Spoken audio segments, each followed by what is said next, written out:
Bonjour à tous. Dans cette vidéo, je vais partager aujourd'hui avec vous sur le sujet de l'action et de la réaction. Deux notions bien différentes dans nos modes de fonctionnement personnel. C'est un sujet intéressant sur notre façon d'agir ou de réagir, sur ce qui nous anime, nous met en mouvement et nous fait acter quelque chose. C'est un passage d'évolution dans la connaissance de soi que d'être conscient de cela et qui permet d'être de plus en plus autonome dans nos actes et être conscient de nos créations de vie. Ce sont deux modes de fonctionnement différents qui, bien évidemment, ne mènent pas au même endroit et n'apportent pas les mêmes résultats. Lorsque nous avons tendance, par notre fonctionnement interne, à être en mode réactif et donc à réagir, voire même surréagir, à être en réaction, on est dépendant d'un élément extérieur, puisqu'il faut quelque chose qui nous fait réagir. Et c'est cette réaction face à l'extérieur qui nous pousse à agir. Nous ne créons pas par nous-mêmes, on ne réfléchit pas à ce que l'on a envie ou besoin que par ce qui se passe en face de nous. Donc, nous nous limitons. Cela limite considérablement le champ des possibles car cela se limite à un événement, une situation, voire une parole, mais qui a toujours certaines limites. La réaction peut être déclenchée par un élément extérieur considéré comme négatif. À ce moment, on est contre quelque chose ou contre quelqu'un et on aimerait changer cela. Mais en étant contre quelque chose, on continue de l'alimenter, on continue de le nourrir et rien ne change. On se bat toujours contre cela. Mais cela peut être également face à un événement extérieur qui est considéré positif. Mais à ce moment, on est dans l'envie de quelque chose, à vivre ou à avoir. Et on se place dans le manque. Et dans ce cas, ce qui est nourri et alimenté, c'est le manque. Dans cette situation, on reste dans l'état d'esprit de vouloir quelque chose. Donc, quand on fonctionne en mode réactif, on est toujours dépendant de l'extérieur pour pouvoir agir.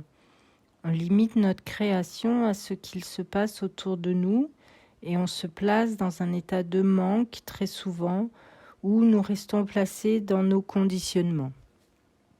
L'idéal serait plutôt, autant que possible, de créer en toute autonomie sans attendre d'avoir un élément extérieur qui nous fait réagir. Ça ne devrait pas être l'extérieur qui devrait définir nos besoins, nos valeurs. Ça ne devrait pas être l'extérieur qui devrait diriger nos pensées. Et être dans l'action par rapport à ce que l'on veut être, par rapport à ce que l'on souhaite créer, en alignement avec nos besoins et nos valeurs personnelles, et pas par rapport à ce que nous renvoie le monde extérieur.